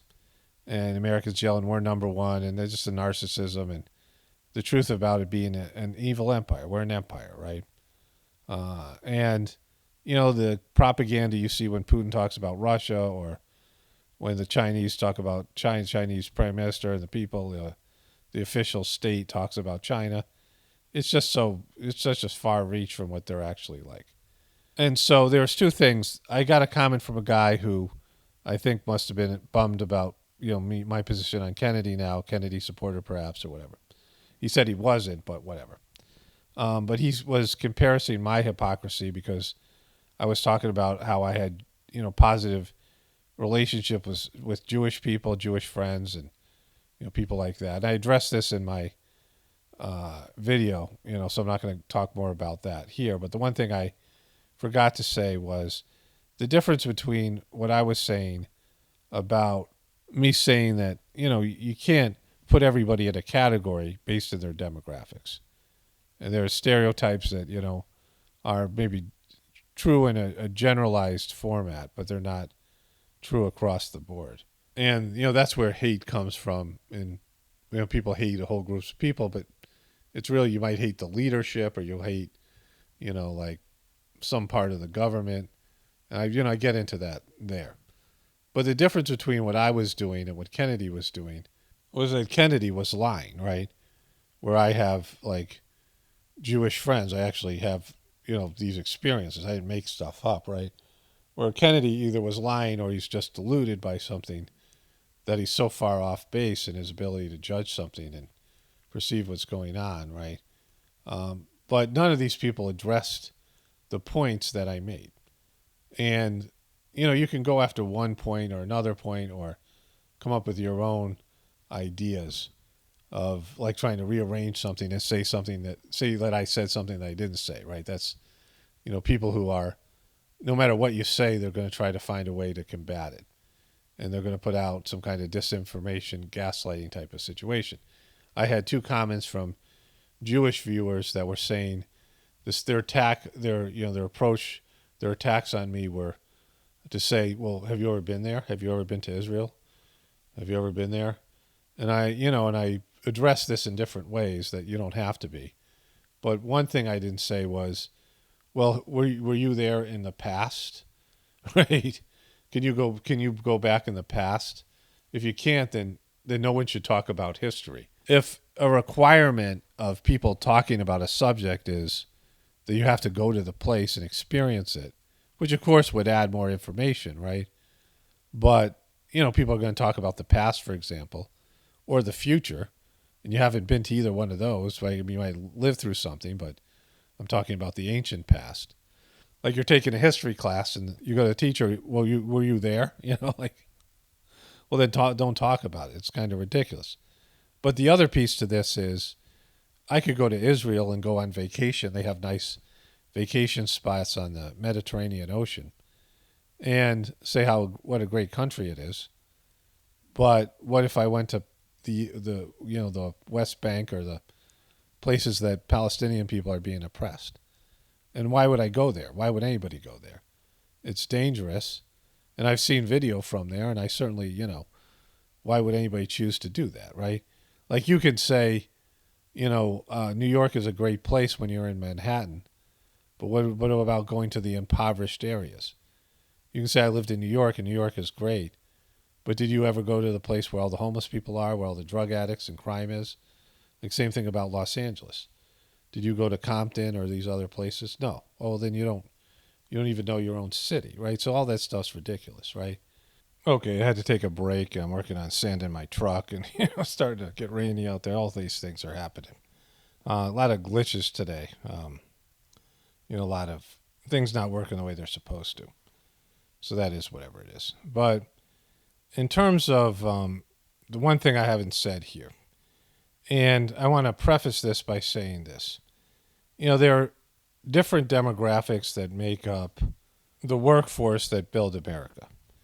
Of course, there was the slaves. I mean, they were indentured servants from England and Irish and Scottish indentured servants that came over here, and slaves from Africa and other places that were put to work in building the infrastructure, the beginning of the infrastructure of America, right? And there was various immigrant groups that came over later, of course, now people coming from the southern border, Hispanic people, that are responsible for much of the manual labor that created the infrastructure and the buildings and construction work and all kinds of laborish type work. And then there's these demographics of people, often immigrants, that come over and are responsible for some service level positions that keep the country going, say, janitorial work or harvesting vegetables, right? And you have these various demographics all responsible for some part of what makes up America. And, many different groups have done physical labor. But then there's the philosophy and the building of schools, educational facilities, and the corporate structure, business, and inventions and things like that.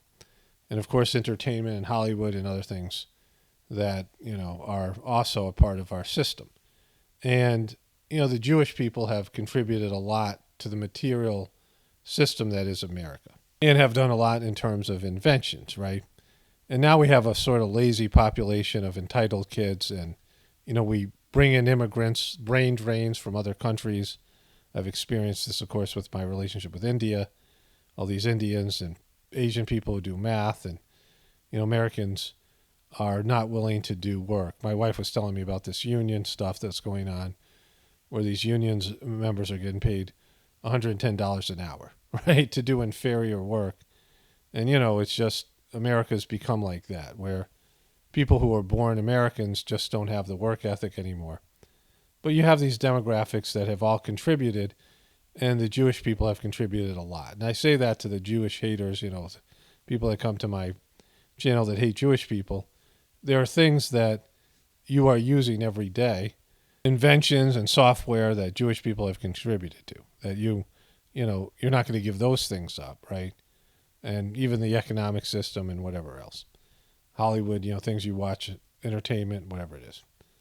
And so there is a lot of contribution on the material level from a lot of different demographics, but, the Jewish community has been very successful in the material world, in business and various fields of activity, and they have, done well for themselves as a group and have contributed, and some of those things aren't great. They've contributed some good things, but other things that they've contributed aren't as good or aren't as positive, just like every other group.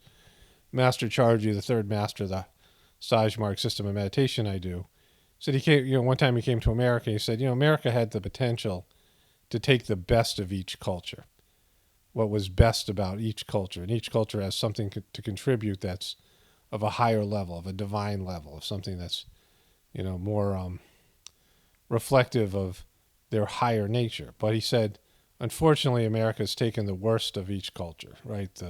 We've taken good things, foods and other things, but there's a lot of poverty, selfishness, degradation, exploitation, human trafficking. I mean, some of the criminal elements that have come here and all of it, right? And so that's what he was referring to. But talking about the Israel-Palestinian conflict and how Kennedy says that Israel is by far the good guy and Palestinians and the other Muslim countries around it are the bad guy, and that's Israel's official narrative. And people saying to me, well, you've never been there, so how do you know? Well, I know for a variety of reasons, of pattern recognition and other things that I am able to do and see here. But there's something else that I am much more an expert than most people. And that's the difference between religion and spirituality. And most people don't even think about that. Most people know nothing about that. Most people don't even have a clue about that. That religion and spirituality, and when I'm referring to spirituality, I'm talking about having a direct connection with God. And when I'm talking about religion, it's the religion becomes a go-between between you and God. That you need the religion, you need, in Christianity, it's Jesus. You need Jesus to connect you, and he's your ticket to heaven. And in other religions, it's one thing or another.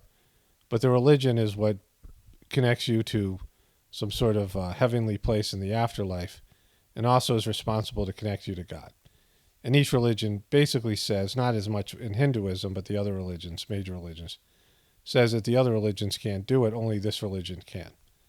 And I know a lot about that, right? And I talk about it here, and I have to kind of walk a fine line because Lology, the first master of the Sajmark system, made it fairly clear that criticizing religions isn't a good thing because there are lots of people that's all they can do. As better as spirituality is, and as essential as spirituality is, not everybody can do it. Not everyone's evolved enough to do it. And so you don't want to rob people of their faith if they can't do something better. You don't want to take away the thing that they can do.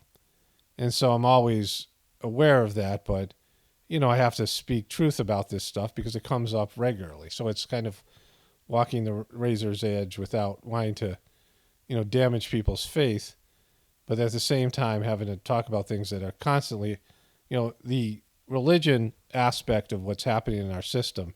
It starts with the fall of religions. Religions becoming materialistic and power hungry and actually going against God, going against the divine laws and principles and teachings of the original purpose of the religion is responsible for everything else that happens after, because it severs people's relationship with God, which makes it easy for them to become immoral, unethical, and materialistic and atheistic and all these things.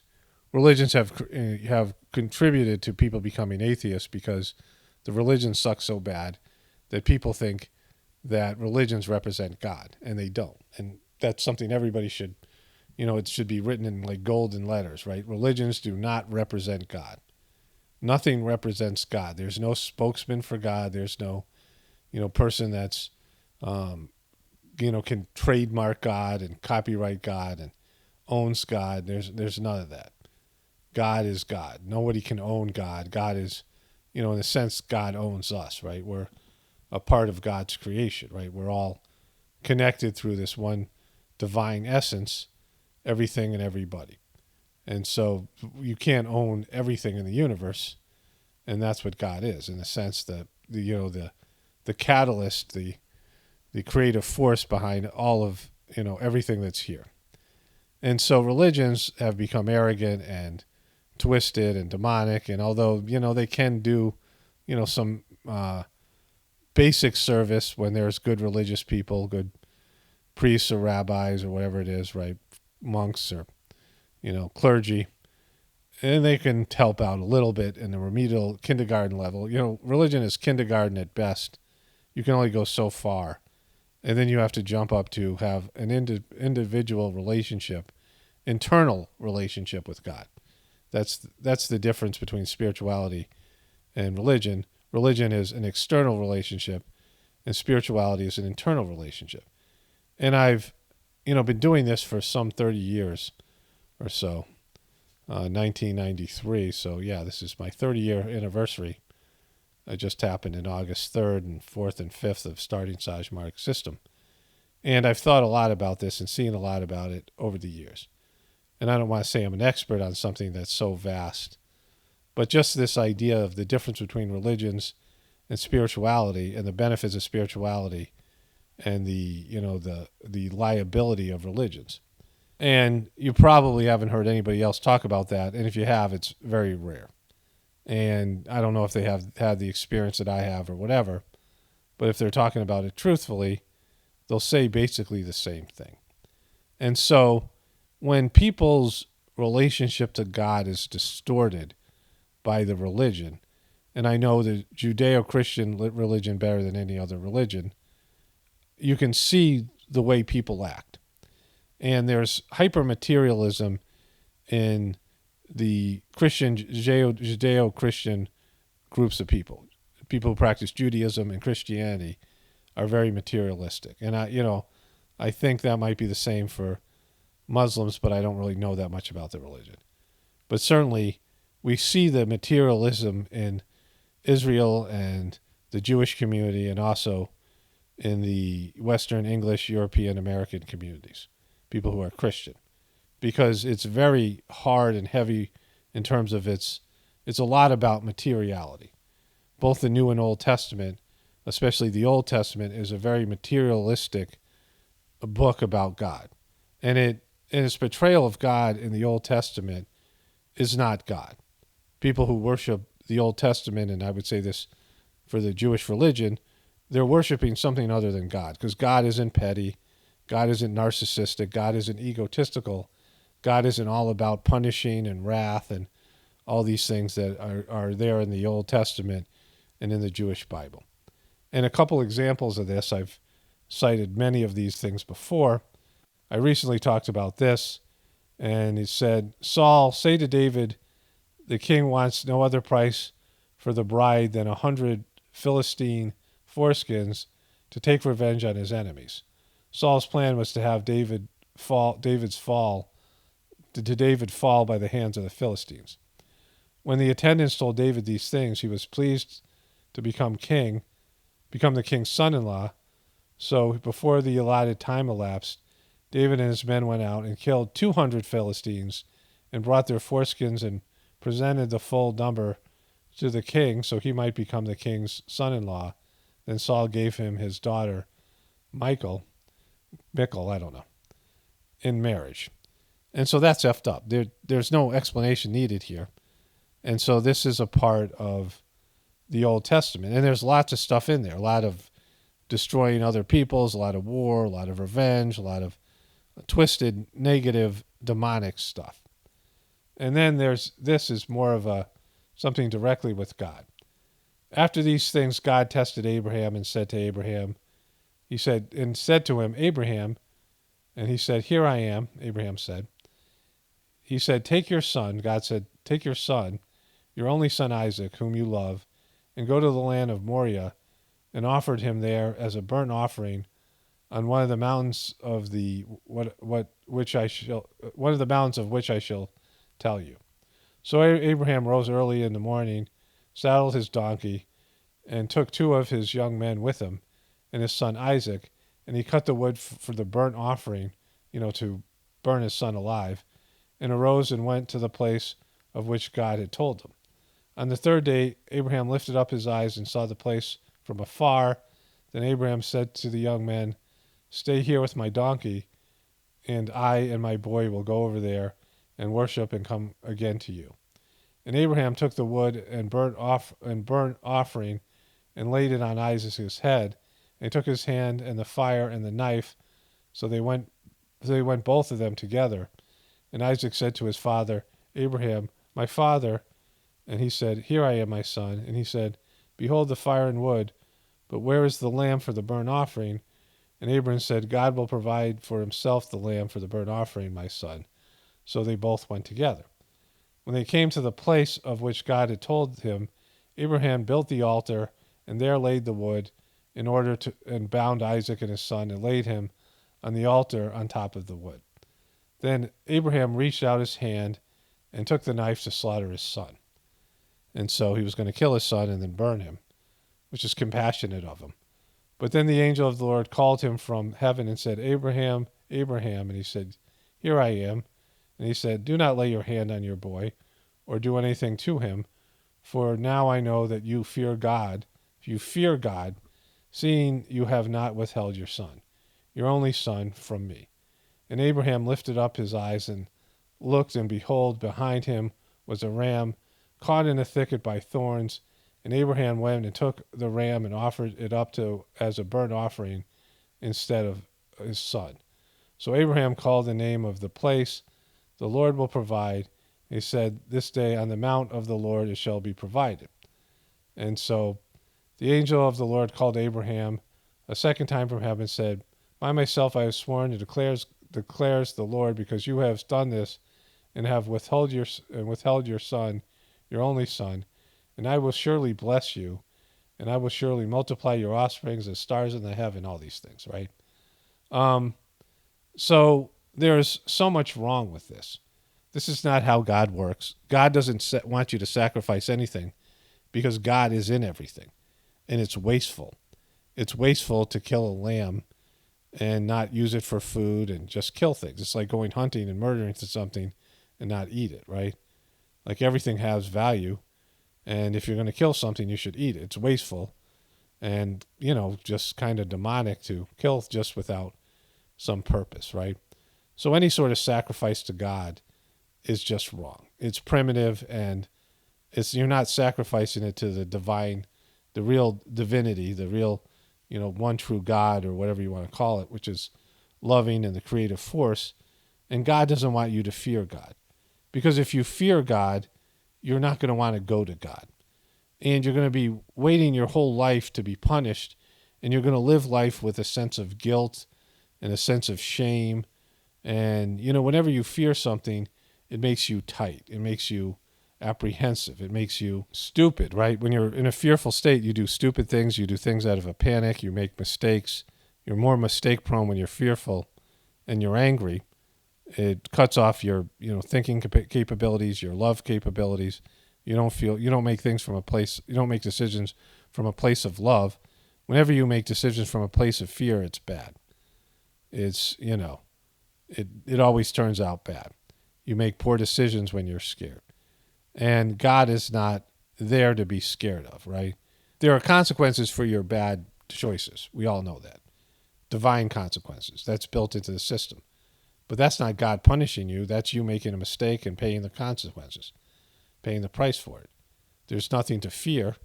You should be aware of the divine laws. You should be connected to God and your soul. And you should start to realize what the right choice is. And if you deviate from that right choice, you should be adult enough to say, okay, I'm doing this mistake, and I know there's going to be consequences, and I accept them.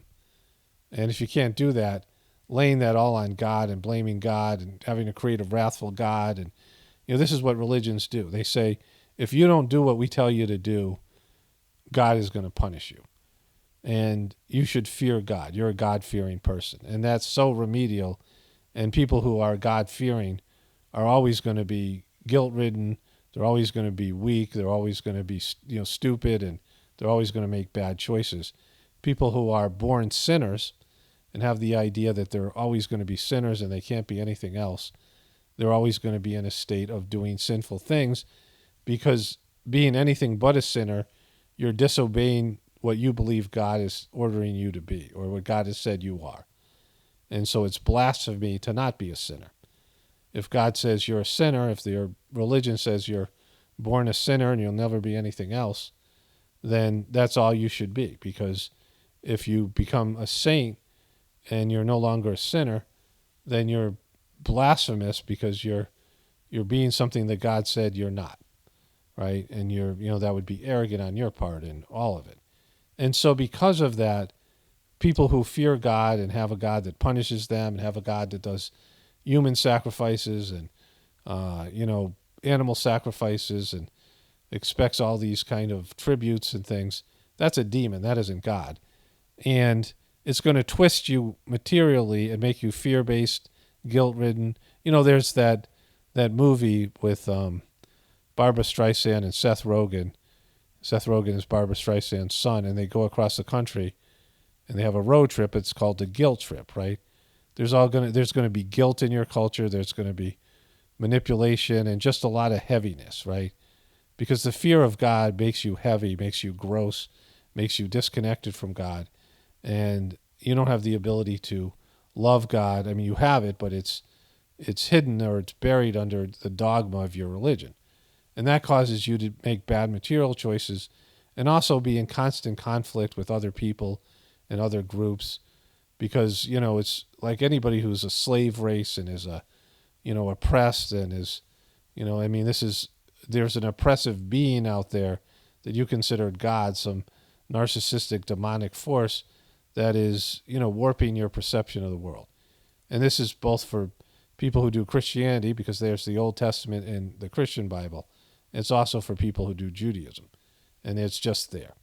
It is a negative idea of what God is, and you're told to fear God and that you're a sinner, and it warps you towards the negative.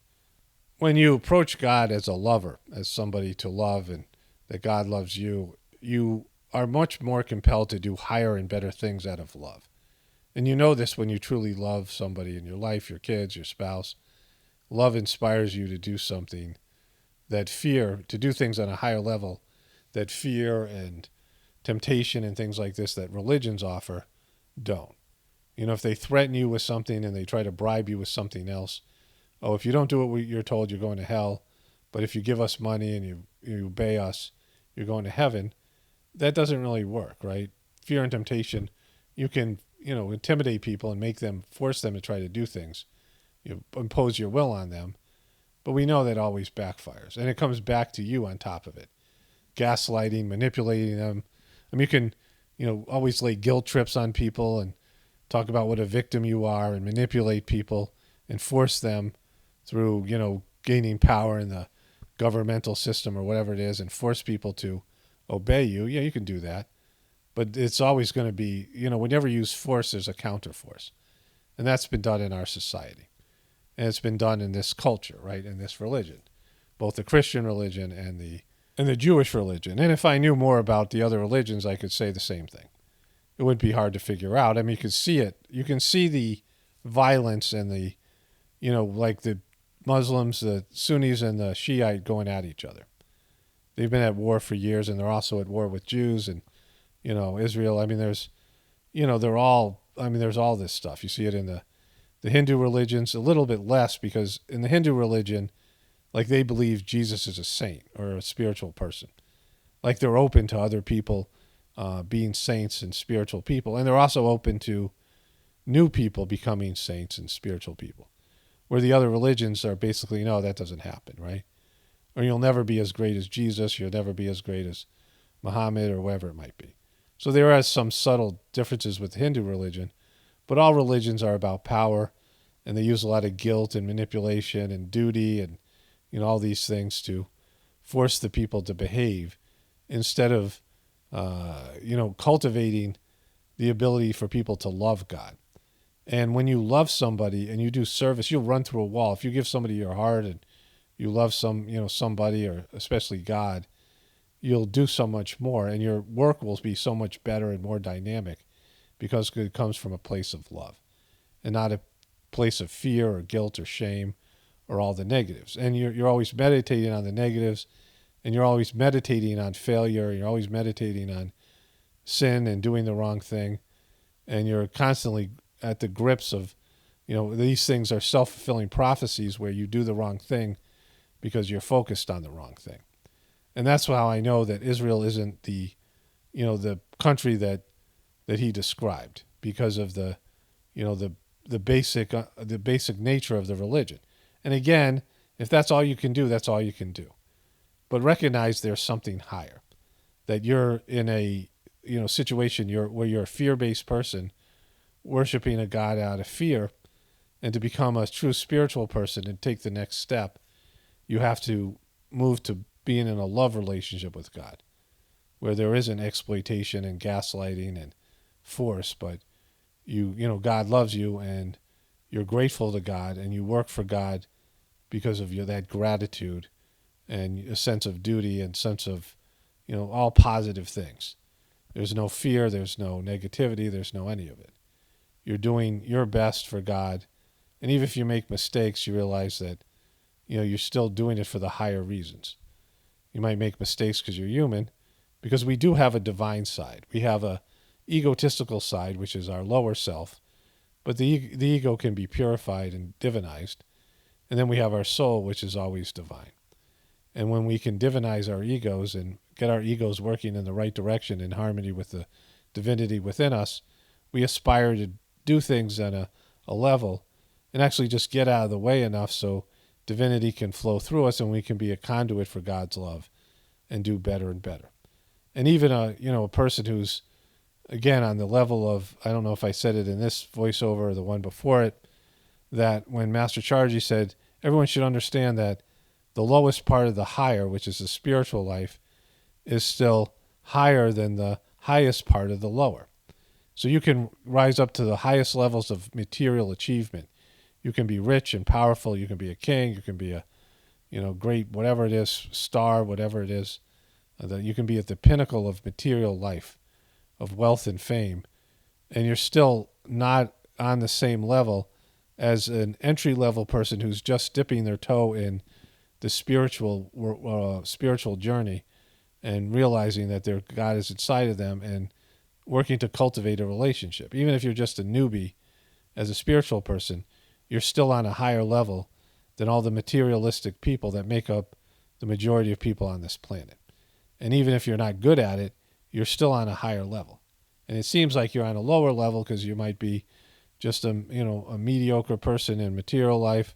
You have a remedial job, and you have car or house, or maybe even none of those things. Maybe if you're even a poor person doing menial labor, and you don't have a beautiful husband or beautiful wife or beautiful house, and you don't have any material success, but you're starting to connect to God internally. And for that, you're on a different, higher level, even than the greatest people in this world. And that's something for everyone to think about. Only spirituality will save this world. It's Paul Romano, definitely reporting from the Apocalypse and the Ascension. Everyone have a blessed day and be grateful.